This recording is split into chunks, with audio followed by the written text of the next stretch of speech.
Welcome, everybody. I know that I'm very used to this slide that reminds you to be sure that you're muted. If you've got them handy and they're comfortable for you, go ahead and grab headphones. That'll prevent any background noise. And if you do have occasional problems with bandwidth, feel free to turn your webcam off. And we will use the chat throughout this session. I've got two colleagues helping me today, and I know that the articles and resources that we talk about will be added to the chat. So hopefully that will be useful to you. All right, it's 3:01, so let's get started. This session is on stimulating inquiry, thinking about how to implement problem-based instruction in a virtual setting. So I'm very lucky, as I said earlier, to have two of my esteemed colleagues with me here today. I have Dr. Rajlan Shahid, who is my right-hand wing woman, and I've got Mary Lou Strimble. We are all three literacy consultants at Wayne Risa, navigating, like all of you, this new virtual world. This, as I was telling them right before we began, is my last time hosting a session, so I will feel extremely relieved around 4 o'clock today. Today, what I'm hoping we walk away with is an understanding of why encouraging problem or inquiry-based units of instruction are essential, regardless of that mode that we're instructing within. I want to hope that we can explore a few digital tools to assist you in effective and engaging problem-based learning. And then in problem-based instruction, there is varying levels of teacher interaction. So I want you to think about where you need to insert yourself and start to kind of gradually release the responsibility to those students. We have a colleague who's created this beautiful summer Blitz reflection guide. We're going to have that posted for you, the link to it in the chat. You'll be prompted to make a copy of it right away, and just go ahead and make a copy, and you can take notes as we move along, as well as grab some of the links that are supplied to you in the chat if they're useful to you. So that is available.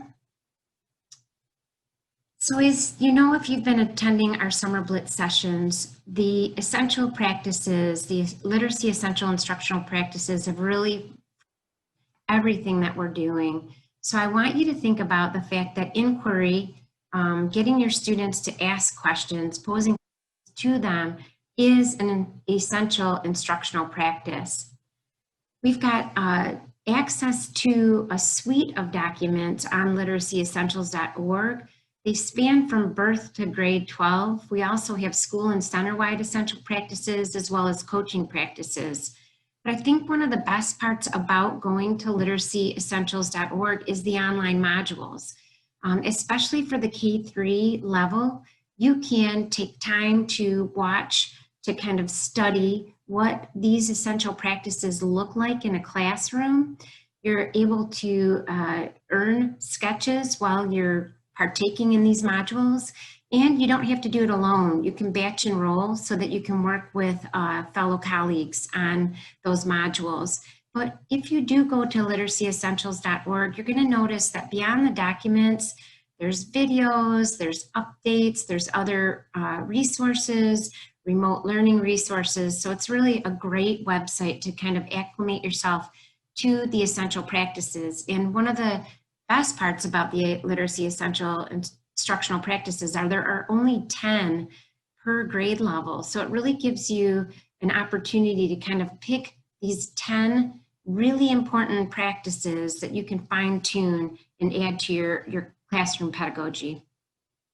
So with the K-3 essential practices, if we think about inquiry, we look at essential practice number 1. And in essential practice number 1, we understand that there is a need to foster literacy motivation and engagement. And one way to do that is to provide authentic purposes for our kids to read and write beyond their assignments. So maybe they need to answer a question or a problem or better understand their world. Even though this is part of essential practice number 1, I think when you give students compelling reasons to discover, they're going to inadvertently think, speak, examine, report, read, write. So all of those other practices come along with it, even though inquiry is really only dealt with in essential practice number 1. For the grades 4-5, we've got, again, in essential practice number 1, the need to foster that motivation and engagement by giving students meaningful reasons to read and write beyond being assigned. But again, this has those other wonderful activities coming right alongside it. Students will still be reading and examining and exploring. And 2, I wanted to make sure that I noted that Dr. Shahid is putting the links, the direct links to the essential practices in the chat. You can always go to literacyessentials.org for the suite, but if you wanted to get right to the K3 or the 4-5 and now the 6-12, you're able to do that with the links that you'll see in the chat. So at the middle and high school level, we consider essential practice number 1 to be really the umbrella practice. As people who work in the secondary level or with secondary level educators, we talk about it being, like I said, the umbrella, and that all essential practices actually fall under it and reinforce it. So like our elementary students, when we have our secondary students engaged in solving a disciplinary problem, we have given them compelling reasons to read and write, to speak and listen and to view. So beyond the essential instructional practices, we know that there's a value with problem-based learning. It generates new ways of reading, new ways of seeing texts and issues. We hope that because we've given the reins to our students in many cases, it will stimulate their engagement and their motivation. We'll give them choice and voice. And we know that student agency is positively correlated with their development, their student success, their achievement. And finally, we can build on those lived experiences. We can connect the kinds of questions that they have and would like answers to the community at large, to their places of residence, to issues happening in their schools. There's just endless ways that we can address, problem-based instruction and giving students that opportunity to engage. In addition, you'll notice if you do any research on inquiry-based or problem-based that there's a lot of synonyms out there for it.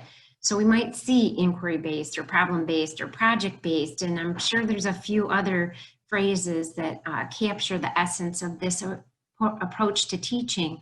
But what we know is a set of common threads for it is students are able to tackle realistic problems that they have an opportunity to try out solving, things that might happen in the real world or often have already happened in the real world.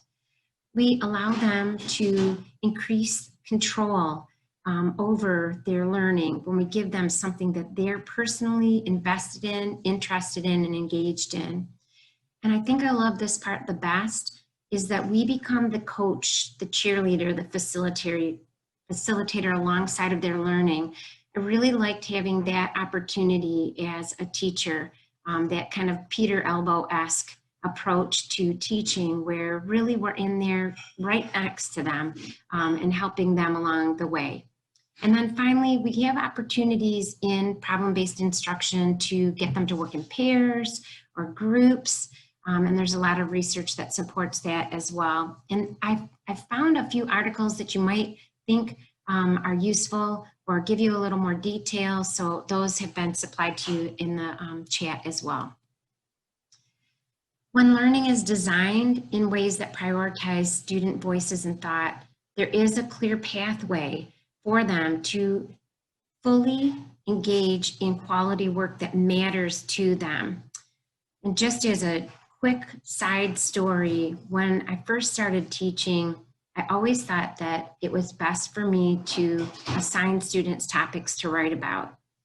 No choice in the matter. I would just give them a handout with 5 possible topics, and my life was very simple and easy. I didn't have to really think beyond those 5 topics because after a couple years, I knew them pretty well.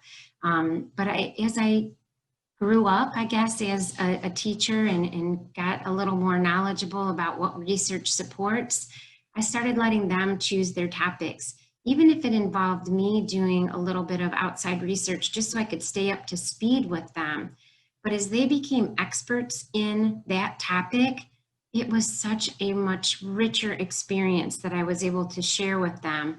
They became the in-house expert about why social media has changed adolescent behavior or something like that, that they picked all by themselves and they found the research for. So again, that's one level of teacher interaction with an inquiry-based project where I really pulled myself back.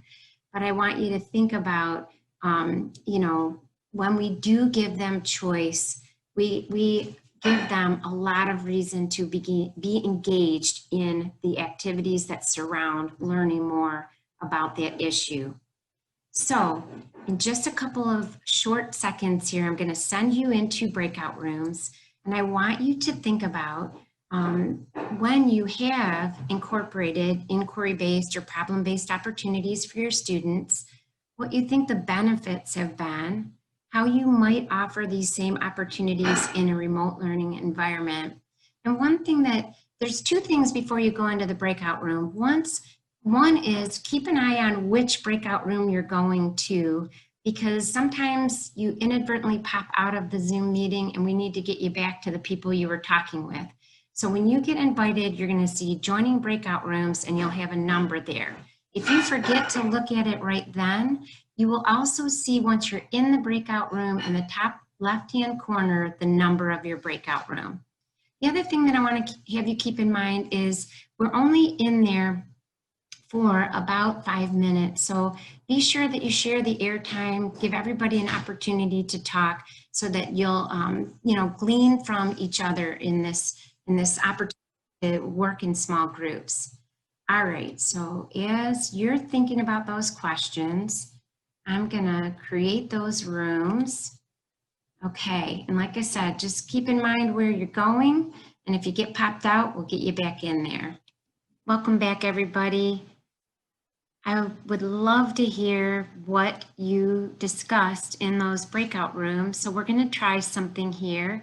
Maybe some of you have done it in some of our other Blitz sessions, but if you click on the participants icon, you will see the opportunity to raise hand. So if you're interested in sharing, please go ahead and do that now. Love to hear from you. And I'm going to have Rosalind call on a couple of you to share. I'm not seeing any raised hands, Laura. I know There's Jessica and now Megan. Thank you. My new friend is Megan and my old friend is Jessica. Great. Thank you, ladies. Go ahead. And you're right after. Thank you. So it was nice to chat in the group because I was thinking, and I like the questions, how it was structured, like what have you done and then what can you do? And in my own case, my students who are freshmen, they gave these wonderful speeches the last day of school, right before school got shut down in March. And it was on something that they felt passionate about. And so I'm thinking how we might do something that they were really engaged and they loved it during this time is to draw upon all of the situations that are happening in our society. There's lots of problems that need to be solved. And these young people certainly have a stake and I think it might offer a lot of solutions. So somehow to bring in what's been going on in the world and also my group that we spoke with, we were talking about how it also addresses the social emotional learning piece because, you know, they're directly affected by many of the problems that are happening. And so that's one way of powerful engagement, and it's real too. Thank you so much. I was just thinking of that last night because I was thinking about the election even and how much students can start to really become, aware, knowledgeable citizens because my youngest turned 18. And so on August 5th, I think it was, he's like, you got to vote. He's like, what do I do? I said, well, let's look at the Wayne County ballot. Let's educate ourselves about the people that are being supported by, people that we respect or, organizations that we respect. So yeah, it's a new arena. And we had one more in there, Megan, right? Is that right? Yes. Yes. Hi. Rosalind and I talked about a couple things, but one thing that I'd like to mention to the group is that I've been doing Genius Hour or passion projects in my class. Of course, it worked better in person, but what I have done, and maybe some people in this group might like it, is what they can do is they pick any topic that they are passionate about, want to learn about, and of course, there are some limits. It has to be school appropriate, but what I had them do is sort of like a March Madness bracket, and they came up with, I think I had them come up with 20 different topics, and they paired them up and then narrowed them down to their winner. And I thought in class, at least, it was really effective just to give them that freedom of what they wanted to learn. They were reading about it, they were watching videos, and then after gathering all of their research, they put it together in any type of presentation they want. One of the most popular ones, at least in the past couple of years, has been something called Powtoon, so they can make their own videos, but I'm interested in maybe finding some different things for them to showcase their knowledge, especially this year. My district is doing 4 days in person and then 1 day remote. So at least on my end, I'm thinking that on that remote day would be a lot of independent work, and maybe putting their projects together and then fine tuning when we come back into school. So I'm interested to see how it'll be different than in the years past. And I've got a few ways that they can share. So I know there's multitude, there's so many tools out there that help us, like you said, showcase their work. But I'll try to show you a few today. And when you were both talking, I thought of another teacher that I worked with said that one of the things they did at their school was to talk to the Chamber of Commerce and get ideas of things happening in their community. And I think they cut them up and put them in a jar. So you'd have to think about how that might look virtually. Maybe they have a way to randomly select, but they would be able to address an issue that they were well aware of because it was happening right in their community. So just, ideas out there, a lot of wonderful ideas. So what I wanted to kind of walk us through for the rest of together, and these hours go so quickly, but in my experience, I've scaffolded the problem-based instruction. So I kind of want to walk you through the scaffolding process of this and give you some ideas of some digital tools that you could use along the way. But the first step in the process is always introducing the problem or the question or guiding them in picking that or generating that themselves. So one of the things, and there's a couple of articles on just questioning techniques that we'll add to the chat, but regardless of what learning mode we're in, we have to think about questions that are going to stimulate their critical thinking. And as you have all, just the two of you who have shared, and I'm sure you talked about this in your small groups, there are a lot of things happening right now. So I don't think we'll run out of possibilities for that investigation of issues. I mean, it could even be, are there any benefits to online learning? What are they? So that's something that's happening to some of them right now. So you want to think about ways to avoid those closed-ended questions, something that's going to be answered simply. You want them to dig. So, what, how, why, those questions that are going to have maybe some tentacles to them, that there might not be one answer or one solution. There's some possibilities out there. And when we're in our disciplines, and we've got to come back to thinking about what are some of the issues and questions facing even something in, for example, science or math or, you know, when we're analyzing text structures in English language arts, why do we do that? And what kinds of questions do we ask about the text? So we can think outside of current events back to our own disciplines and what are some of the cutting edge issues going on there. Definitely, when possible, let students generate some of the questions. And again, I think that that's part of how much you want to be part of their process and what they can handle. I mean, if it's the first time that you're doing something like this, you might need to be more, you know, integral to the process as a whole. But as they move through it, maybe they're going to generate some of the questions within the process of answering that question. So for example, in a couple minutes, I'm going to talk to you about primary research. So maybe when they get to that point, they're going to think about some questions that they would like to ask to understand their issue more. The next thing you want to think about is how you're going to launch any reading that they're going to do in this process. And there's a few different ways you can think about doing that.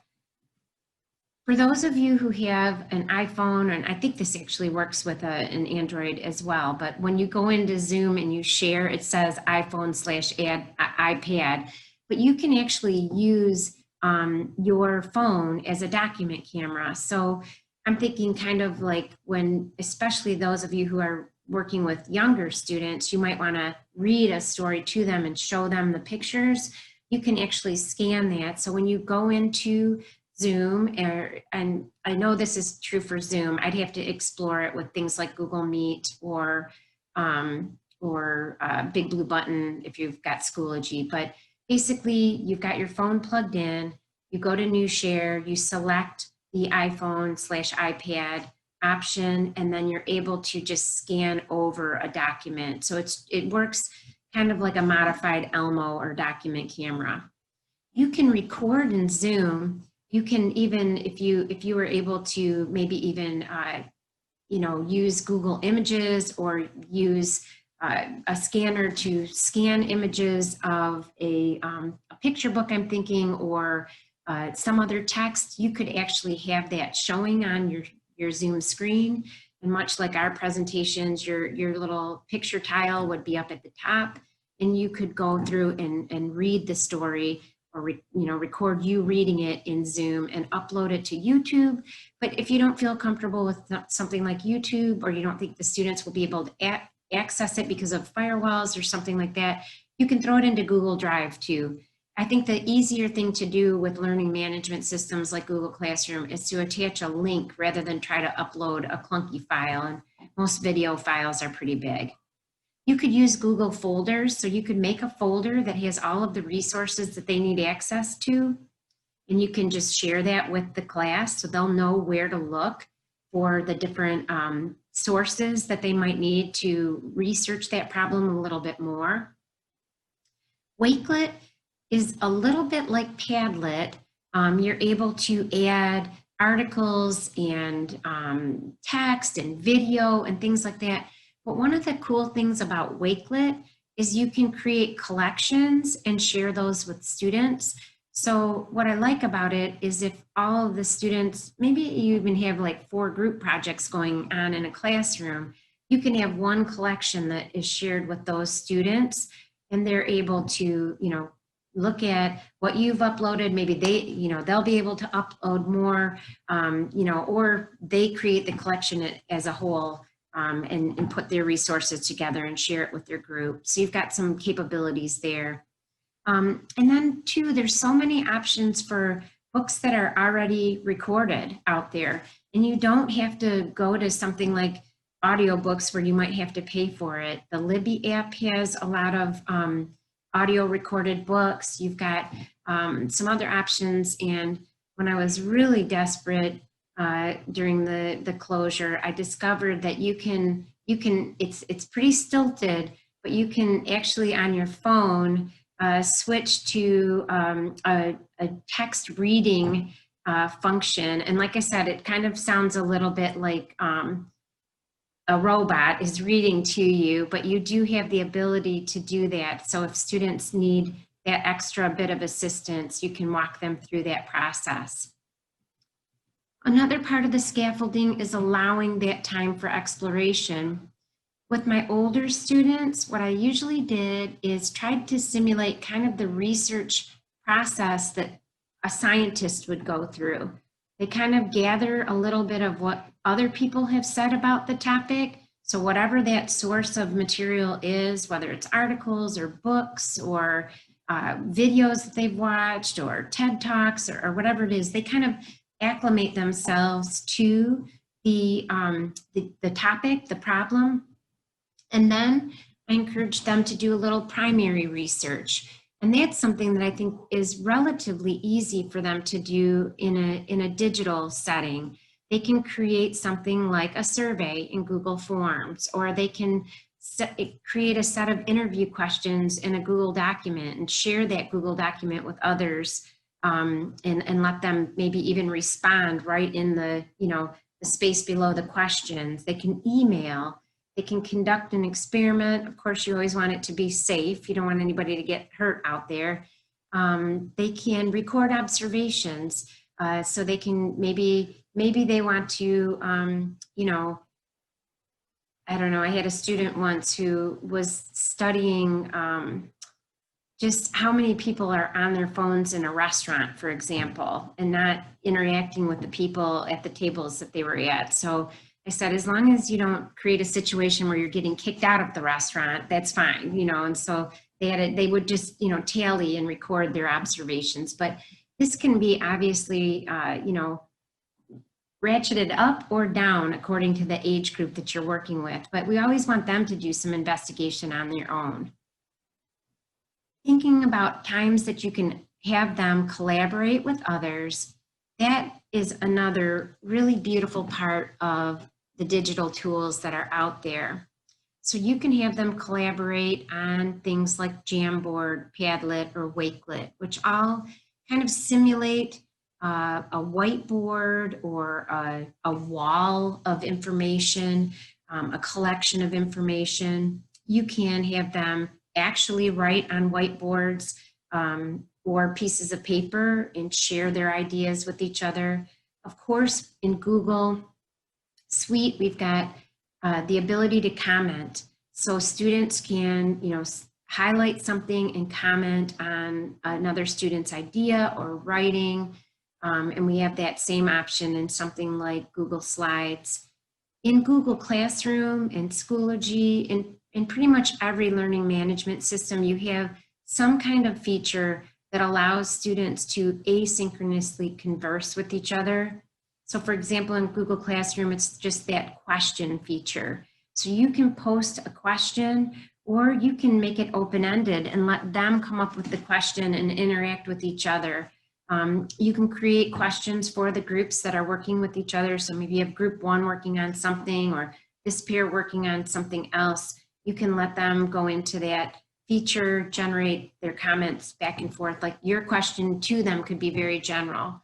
Like where is the group in the collection of information stage? Why don't you share with each other what you've collected so far, or something like that. And then they can go back and forth using basically a comments feature.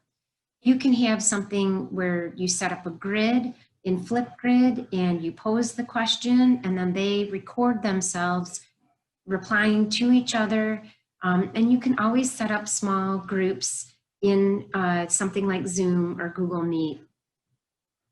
One of the things I've talked a lot to teachers about, though, over the closure is setting some expectations for those virtual interactions. So you've gotten used to, when you come into a meeting at Wayne Risa, that's a virtual meeting, we've got a slide up at the top that tells you, mute and look at the chat bar for additional information. If you your webcam. So you might want to create or modify, an existing slide on some of these virtual norms. And a great thing that you can do in the beginning of the school year, just like you did with your anchor charts in the classroom, is have them create some of those norms. Give them an opportunity to say, when we're in a group in Zoom or Google Meet, these are the most important things.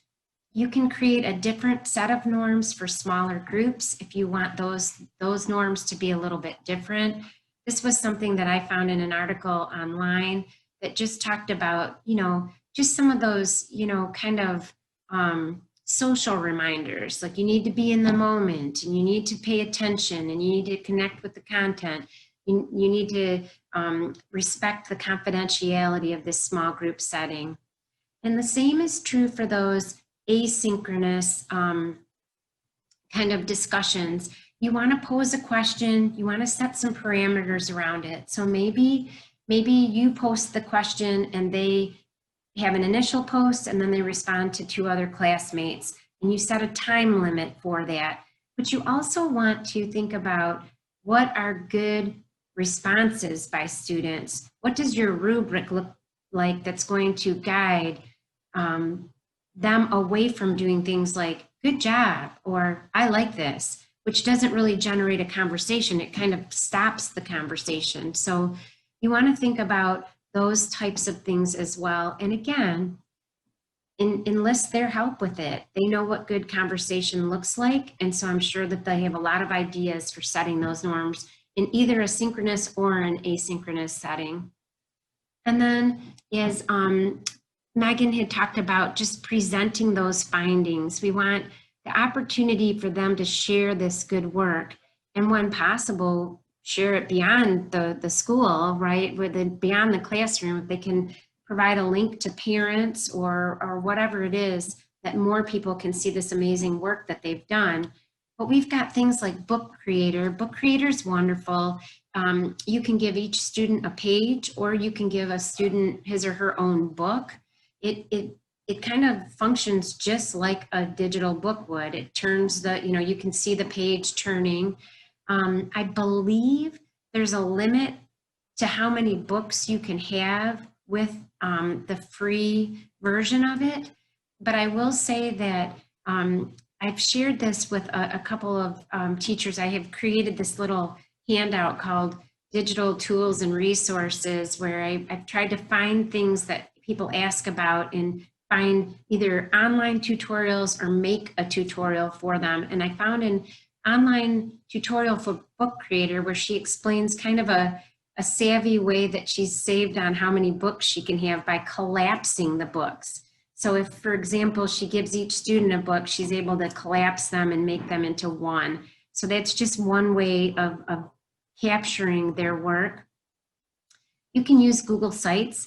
If you're familiar with Google Sites is not a big leap for any of you, I promise. It's very easy to create a website. So you could, give each student a page, or you could have, links to their work on that Google site. You can publish that Google site and then share that with others. And we've talked about Flipgrid, but that's another great way to, bring a collection together.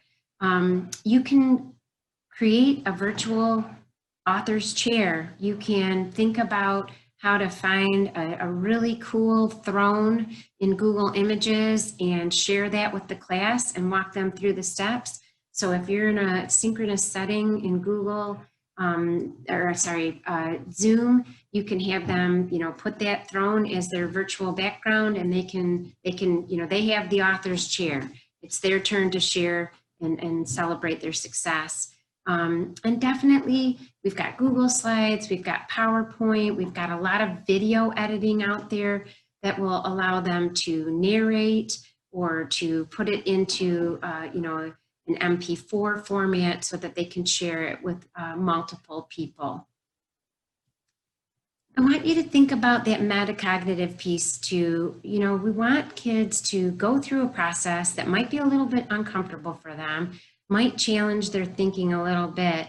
What worked? What didn't? What would you do differently next time? So we want to give them opportunities to reflect on what they've learned, but also how they went through the learning process. So we've got things like just simply adding a meta moment to, and having them, express in the chat what their strengths were with their project, what their weaknesses were, what they might try to do differently, what they really ran into a brick wall with. They can record reflective thoughts. If you give them the questions, they can use something like Vocaroo, and they just simply press record, and they're able to capture their comments and share them with you via a link. You can definitely use Flipgrid for this as well. You can use something like Google Docs, or you can say that at the end of their slide presentation about their topic, they should add a reflective slide, and you'll guide them with the questions that you want them to answer in regards to what they've gone through in this unit of learning.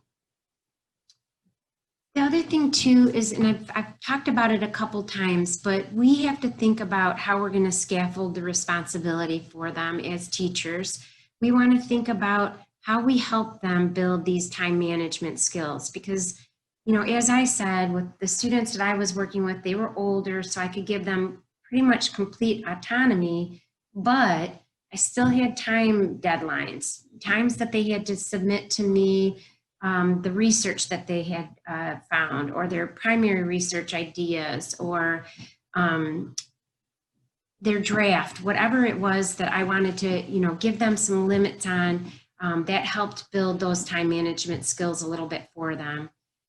As we talked about with our both our synchronous and asynchronous settings, we want to be clear about those times and expectations. And in learning management systems, we're very lucky to be able to you know, bold things like due dates or due times. Consider what might be easier to provide to the whole group. So maybe you've got some instructions that the whole group, they're very general. So you could record that using something like Zoom, and that gives some flexibility. So, and it gives them the opportunity to go back to those directions multiple times. They can keep playing that video over and over if they're not really sure what they're supposed to do. But I'm thinking like, you know, something like I might walk them through how to set up a survey in Google Form. So I record myself opening it up, where to click for a new question, where to change my share settings so that I can share it with the whole group. I think that once you start to do something like this, if you create some routines, we know from the face-to-face setting that kids respond very well to structure, and we want to give them that structure. It's that delicate balance, right? Structure and autonomy, and where do we step in and out of those two places? And finally, I want you to think about scaffolding that feedback. So when I was working with students regularly on projects that gave them the power to get in there and solve some kind of a problem, I really wanted to be interacting with them throughout the entire process as much as possible. My preferred way of working with students has been one-on-one, which gets to be exhausting and hard to manage all of that time. But I found that alternatives to giving them one-on-one time with me was audio, because they could hear my voice. They could know, they knew I had looked at what they were giving me at that point, whether it was, you know, some of their research or an idea that I thought about it. I gave them some pointers. I can type comments to students. I can create a video or a screencast, but you've got some options of how much you want to interact with them in the stages of this process. So I might want to talk to them while they're generating their problem, while they're gathering their information, while they're collaborating. When they finally present it, I want to give them some feedback. I even want to, you know, give them feedback when they're reflecting on it and give them some ideas about if they've struggled with something, what they might try down the road. But you have to think about, we as educators are one person. So you can't, you know what I mean? You can't exhaust yourself in these feedback opportunities. You just kind of have to think about what might be a quick way to just give them that little bit of timely, specific feedback and give them something to think about, and then let them move to the next stage. So that was a lot of information for you to kind of think about and take in as you consider putting your students into the driver's seat and giving them some, you know, I guess, that control over what it is they want to investigate. So kind of like what Jessica said, there's so many problems going on right now. They would be able to think about, you know, that problem, investigate maybe why that problem's happening or what would be a solution to it. What are some options? How do different groups feel about it? There's just so many different ways you could go. But what I'm going to have you do as we get close to our very end of our session together is I'm going to put you back in those same breakout rooms. And Valerie, I will pay attention if you pop back in again. Just like before, I want you to think about how you might incorporate these opportunities for students.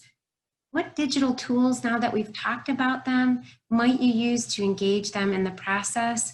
And what questions do you still have? So I'm gonna put you into those breakout rooms, and I will also make sure that I broadcast those questions one more time so you can think about them when you're together. All right. I think we're all back now. Just as you are coming back into the main room, we're going to try that same process where we click on the participants icon. And if you're interested in sharing with the group what your small group discussed, we'd love to have your comments. If you have any questions or thoughts that you don't feel like sharing aloud, feel free to add anything you would like to the chat.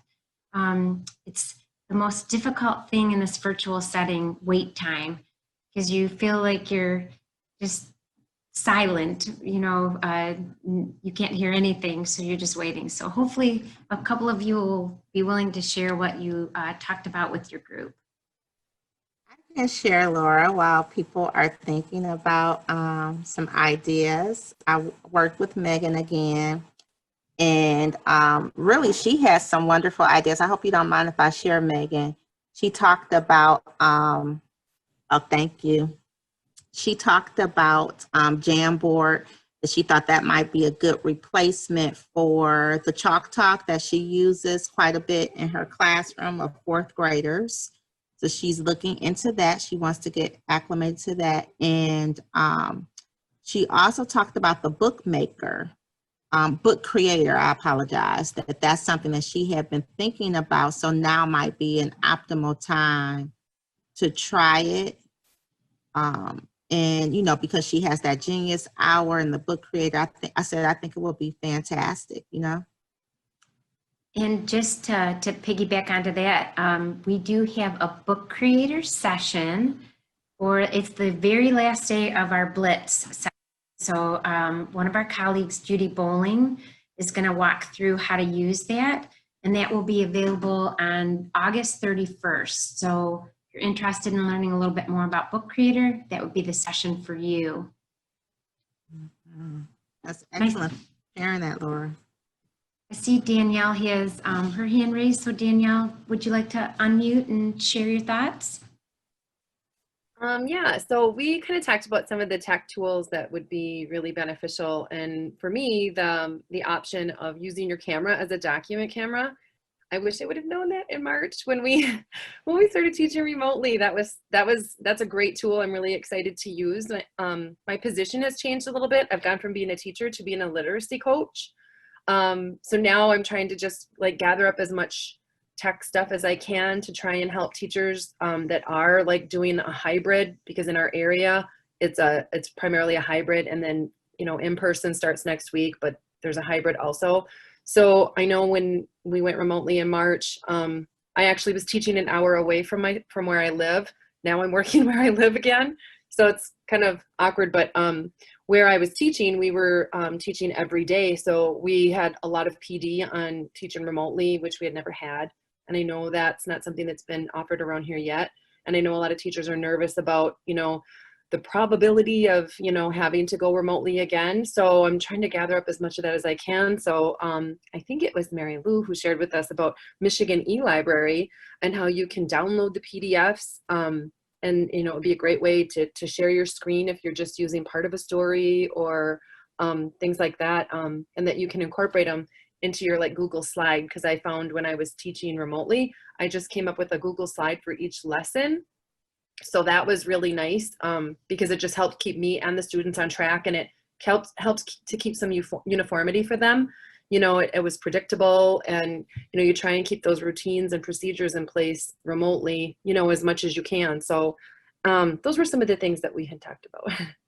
I love it. Thank you so much for sharing that. And yeah, we just learned about the many options you have with mel.org. You know, I've used it to research, or I've used it to look for books and have them delivered to my home library. But it was one of those eureka moments when the person from Mel was presenting. We're like, what?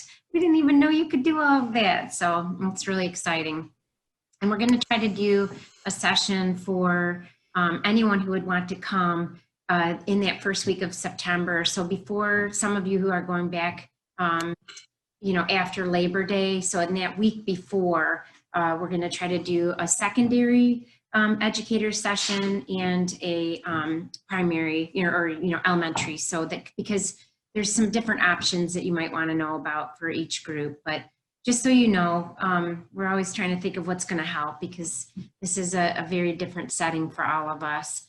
So I know I went over by 2 minutes. I apologize, and we will still stay on if you've got questions, or those of you who want to facilitate might have some questions about content.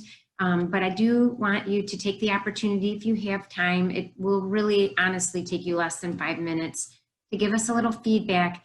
And really what we're using this feedback for is to think about what you might need in the fall and how we can guide the PD that we're planning in these short, kind of condensed snippets to really attend to your needs, because we know they're ever evolving, but we definitely are here to serve you and to help. And then the final thing, so that's a tiny URL, .com blitz / blitz RESA. And then the final thing that I wanted to make sure that you know about is we still do have a week of sessions next week. We have the amazing Mary Lou Strimble, who's here today. She'll be presenting tomorrow. And we have, like I said, that little extra bonus Monday session on Book Creator. So please feel free to continue to come to these. And you know that if anything holds you up from 3 to 4, you always have the option, if you're signed up for the session, to just simply watch it at your own convenience. So yeah, well, I just want to thank you all for being here today. I'm going to stop sharing my screen and get to see your beautiful faces. And yes, we welcome any of you who would like to stick around, but if you're, heading out or moving on for the day, that's okay too.